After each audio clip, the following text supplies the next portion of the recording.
പുന്നപ്ര വയലാർ സമരം 1946 അന്നത്തെ തിരുവിതാംകൂർ ദിവാൻ ആയിരുന്ന സർ CP രാമസ്വാമി അയ്യർ പുതിയൊരു ഭരണപരിഷ്കാരം കൊണ്ടുവന്നു.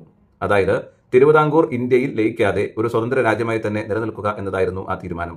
അതിനായി അദ്ദേഹം ഒരു ഭരണക്രമം മുന്നോട്ട് വെച്ചു. അമേരിക്കൻ പ്രസിഡന്റ് പോലെ തിരുവിതാംകൂർ രാജ്യത്തിന്റെ പ്രസിഡന്റായി നിൽക്കുവാനും എന്നാൽ ജനങ്ങളുടെ ജനാധിപത്യ അവകാശങ്ങൾ നിഷേധിച്ചുകൊണ്ട് നീക്കം ചെയ്യാൻ പാടില്ലാത്ത എക്സിക്യൂട്ടീവ് അംഗങ്ങളെ നിയമിച്ചുകൊണ്ടുള്ള ഭരണ സംവിധാനമായിരുന്നു സർ CP രാമസ്വാമി അയ്യർ മുന്നോട്ട് വെച്ചത്. അന്നത്തെ തിരുവിതാംകൂറിന്റെ ഭാഗമായിരുന്ന ആലപ്പുഴ ജില്ലയിലെ പുന്നപ്ര വയലാർ ഭാഗങ്ങളിലെ ജനങ്ങൾ കമ്മ്യൂണിസ്റ്റ് പാർട്ടിയുടെ നേതൃത്വത്തിൽ ഇതിനെതിരെ ശക്തമായി പോരാടി. കാരണം സർ CP രാമസ്വാമി അയ്യരുടെ ദുർഭരണം കാരണം അവിടുത്തെ ജനങ്ങൾ പട്ടിണി കൊണ്ട് മരണപ്പെടുന്ന അവസ്ഥയും ജന്മിത്ത ചൂഷണവും തുടരുന്ന സാഹചര്യത്തിലായിരുന്നു പുന്നപ്ര വയലാർ സമരം അരങ്ങേറിയത്. അമേരിക്കൻ മോഡൽ അറബിക്കടൽ എന്ന മുദ്രാവാക്യവുമായി 1946 ഒക്ടോബർ 24 മുതൽ 27 വരെ നീണ്ടുനിന്ന ഈ സമരത്തിൽ 1000-ഓളം ആളുകൾ ദിവാൻ CP രാമസ്വാമി അയ്യരുടെ പട്ടാളത്തോക്കിന് മുന്നിൽ മരണപ്പെട്ടു.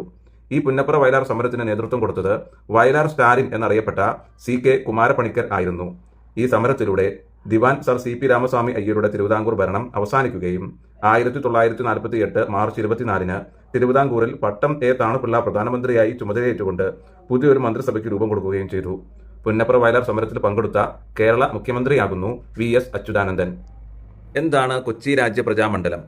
1941 കൊച്ചിയിൽ ഉത്തരവാദ ഭരണത്തിനു വേണ്ടി രൂപം കൊണ്ട പാർട്ടിയാകുന്നു കൊച്ചി രാജ്യ പ്രജാമണ്ഡലം. ഇന്നത്തെ തൃശൂരിന്റെ ഭാഗമായിരുന്ന ഇരിങ്ങാലക്കുടയിലാണ് കൊച്ചി രാജ്യ പ്രജാമണ്ഡലം എന്ന പാർട്ടി രൂപം കൊണ്ടത്. കൊച്ചി രാജ്യ പ്രജാമണ്ഡലം എന്ന പാർട്ടിയുടെ ആദ്യ സെക്രട്ടറി VR കൃഷ്ണൻ എഴുത്തച്ഛൻ, ആദ്യ പ്രസിഡന്റ് S നീലകണ്ഠ അയ്യർ.